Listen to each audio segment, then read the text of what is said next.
कहते हैं अपमान का बदला जो आम लोग होते हैं वो तत्काल लेते हैं, लेकिन जो महान लोग होते हैं वो उसे अपनी सफलता की सीढ़ी बना लेते हैं।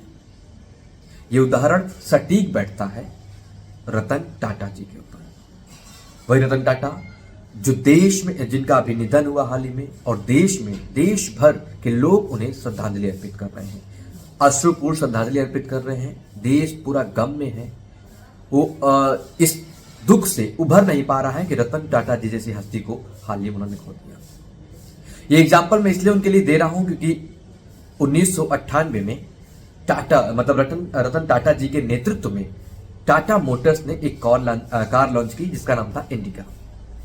इंडिका से जो मार्केट से जो एक उम्मीद थी कि ये ऐसे जरूरत करेगी और लोगों की जरूरत में जाएगी, तो वो मार्केट बन नहीं पाई। इंडिया को उतना प्रॉफिट इंडिका को नहीं हुआ। इंडिका की इसलिए वो उस कंपनी को बेचना चाह रहे थे और बेचने के लिए अमेरिका गए। फोर्ड कंपनी के ओनर के साथ उन्होंने मीटिंग की और कहा कि हम अपनी कार को, जो अपनी टाटा मोटर्स है, उसको बेचना चाहते हैं। तो वो ताना कसते हुए, जो फोर्ड कंपनी के ओनर टीम फोर्ड थे, उन्होंने ताना कसा और कहा कि जिस व्यापार का आपको नॉलेज ही नहीं है उसमें इतना पैसा क्यों लगाया। रतन टाटा जी को ये बात कहीं ना कहीं दिल में कोसी होगी। उन्होंने डील को कैंसिल कर दिया और वापस आ गए और मार्केट की नई जरूरतों को समझा, नई टेक्निक्स को समझा और देखा कि कैसे हम टाटा मोटर्स को दोबारा रिस्टेब्लिश कर सकते हैं। और उन्होंने किया, टाटा मोटर्स को उन्होंने किया। इंडिका कार एक ऐसी जरूरत बनी और एक ऐसा बूम लाई कि इंडिका कार ढंग से इंडिया में बिकने लगी, यहां तक कि विदेशों में भी उसकी डिमांड होने लगी।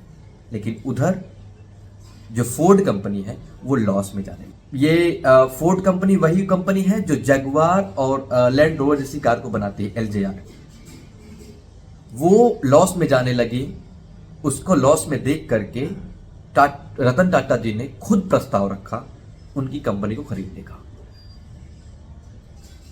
उसके ओनर ने, जब उनकी कंपनी को खरीदने के लिए उन्होंने प्रस्ताव रखा, तो उसके ओनर ने प्रस्ताव को मान लिया और इस बार उन्होंने ये कहा कि आप हमारी कंपनी खरीद के हम पे एहसान कर रहे हैं। तरीका वही है, पहले ताना किया था और आज श्रेय दे रहा है। तो ऐसे महान शख्स थे रतन टाटा जी। और आज वही लैंड रोवर हो गई और अपना जगुआर हो गई, वो टाटा के साथ मिल करके अच्छे अच्छे फायदे दे रहे हैं, टाटा कंपनी को भी और उनको भी फायदा मिल रहा है। और वो कंपनी आज एक स्टैब्लिश कंपनी है, टाटा जी के साथ मिलकर चला। तो ये शख्स थे जो महान, हम इसलिए इनको कह रहे हैं क्योंकि ये शख्स थे जो बात से पिछड़े नहीं, बात को लेकर अपने मन में कुछ कोसा नहीं, उसको बदला, उसे मतलब जो जितना हो सकता था परिवर्तन किया और उसको अवसर में बदला। अपनी कंपनी को खड़े की और उसकी कंपनी को, जिस कंपनी में जिस कंपनी के साथ खुद की कंपनी को बेचने गए थे, उस कंपनी को खरीदा, उस कंपनी के साथ व्यापार किया। ऐसे महान शख्स की बहुत सारी कहानियां हैं, उनको पूरा देश याद कर रहा है। आज उनके अंतिम दर्शन के लिए मुंबई में शाम 4 बजे तक लोग दर्शन कर सकते हैं, उनके अंतिम दर्शन कर सकते हैं। फिर उनकी अंतिम संस्कार होगा उनको बहुत बहुत शत शत नमन।